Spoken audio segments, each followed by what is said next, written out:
day everyone, I am Ray Grace B. Bernal, and for today's video, I will be discussing an important topic in trigonometry, the graphic of trigonometric function.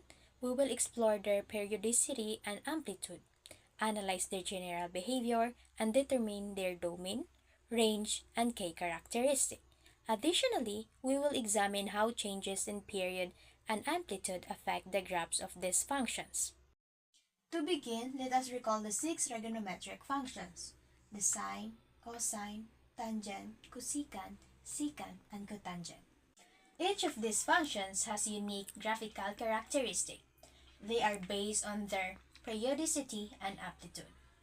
The two most fundamental functions are sine function and cosine function, which can be defined as follows: A for amplitude, B for the effect of period, C for horizontal shift, and D for vertical shift.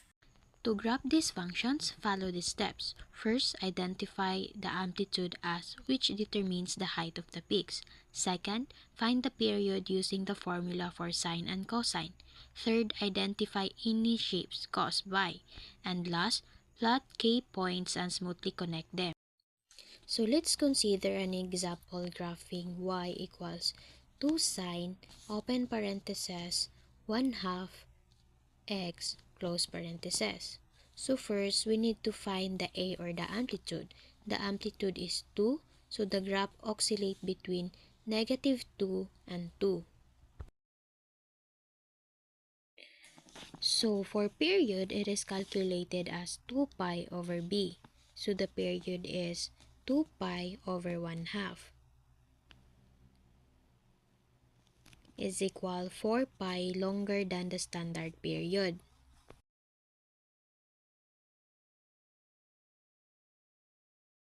So this is the amplitude and this is the period. And now this is the K points for one cycle, 0 to 4 pi.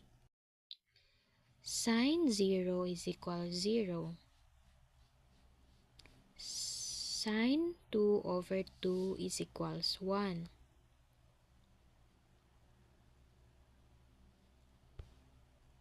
Sine pi is equals 0.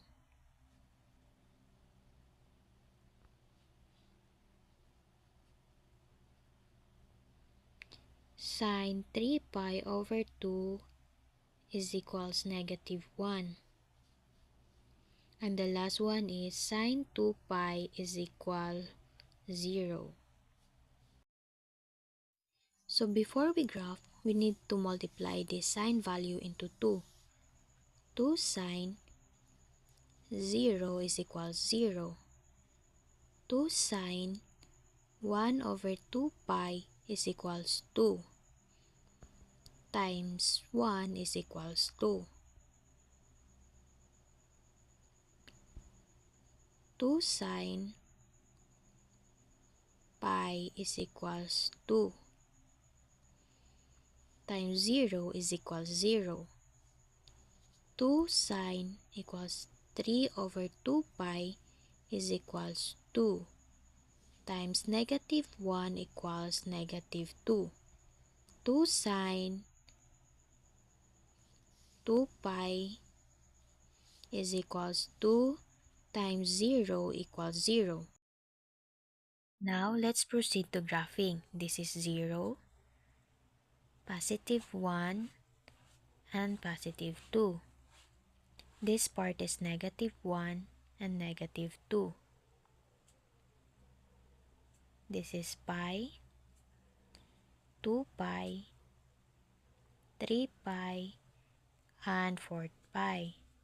Let's start from the 0, +2, 2 pi, and -2, and 4 pi. Now, let's connect. Now, this is the graph of y is equal to sine, open parentheses, 1 over 2x, close parentheses. And now, I will going to show you on how to graph the cosine. I will show you an example. Y equals 3 cosine, open parentheses, x plus 2, close parentheses. Now, the period is 2 pi. Now, in order to get the upper limit, we need to add a vertical shift to amplitude. the vertical shift is 2 plus the amplitude 3 is equals 5. So our upper limit is 5. And now in order to get the lower limit of the graph, we need to subtract the vertical shift to the amplitude. 2 minus 3 is equals negative 1. So this is our lower limit in the graph. Now let's proceed to the graph. This is 5, negative 1, negative 5, and 2. We need to draw a line here, cosine function.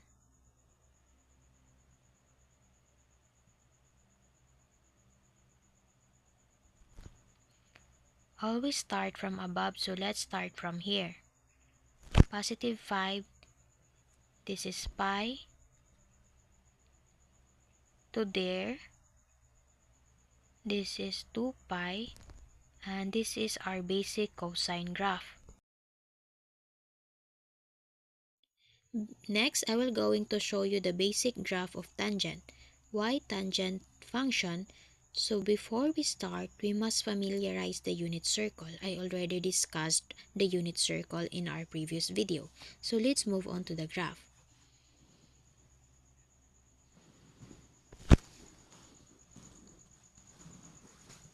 This is negative pi over 2. In the unit circle, negative pi over 2 is equal to 0. So it is undefined. So we will going to put a vertical asymptote here next to negative pi over 4.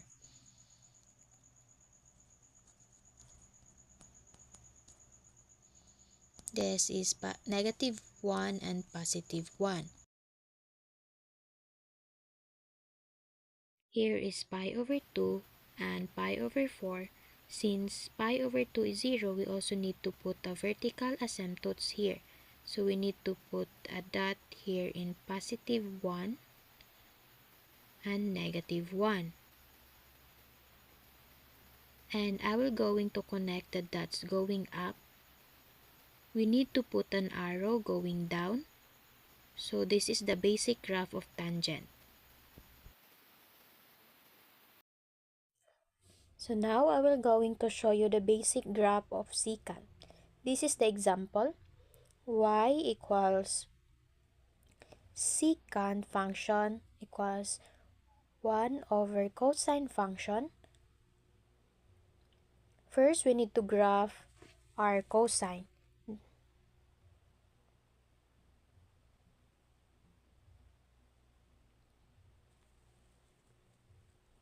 This is negative 1 and positive 1. And we will going to start here. From positive 1 to negative 1. Now this is our cosine. Let's proceed to secant. In order to get the secant, we need to divide the 1 divide 1 equals 1. 1 divided by 1 is equal to 2. So the graph is coincide on his maximum point from here, here and here. So this is our basic graph of secant.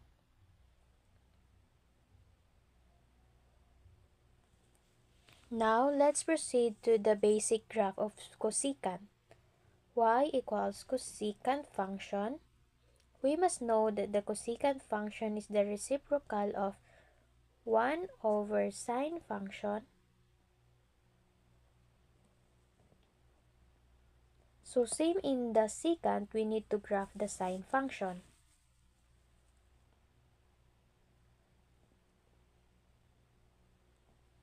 This is positive 1 and negative 1. Start from here to positive 1 to negative 1. This is pi, 2 pi, and 3 pi. And this is the sine function graph. Now, let's proceed to cosecant. Since the sine function is undefined, we will put the vertical asymptotes in every point. Here and here. And here.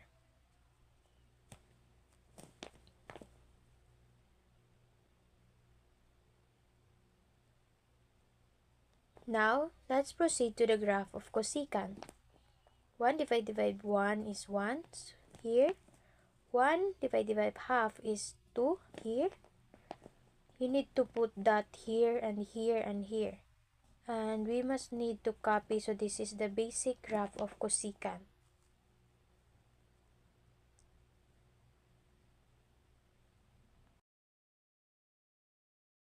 Next, I will going to show you the basic graph of cotangent. Y equals -2 cotangent open parenthesis 1 over 2 function minus pi close parenthesis plus 3. So first, we need to find the vertical asymptotes. So 1 over 2x equals to negative pi equals 0. So 1 over 2x equals pi. Multiply by 2, the 2 will going to be cancelled. So it is x equals 2 pi. And the period is pi over b, which is 1 over 2. So the period is also 2 pi. At the center of the pi half, it will be 3.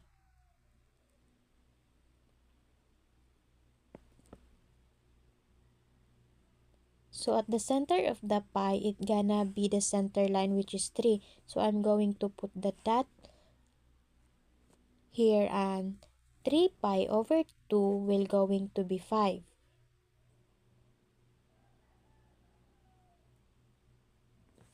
If positive cotangent, it will going to be decreased. And if it is negative cotangent, it will going to be increased. And in the center of pi half, it gonna be the center line, which is number 1.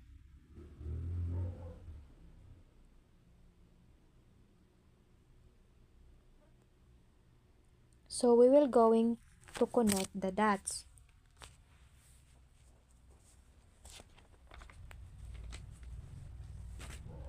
And to put an arrow here, and we're going to copy, we will going to put a line here.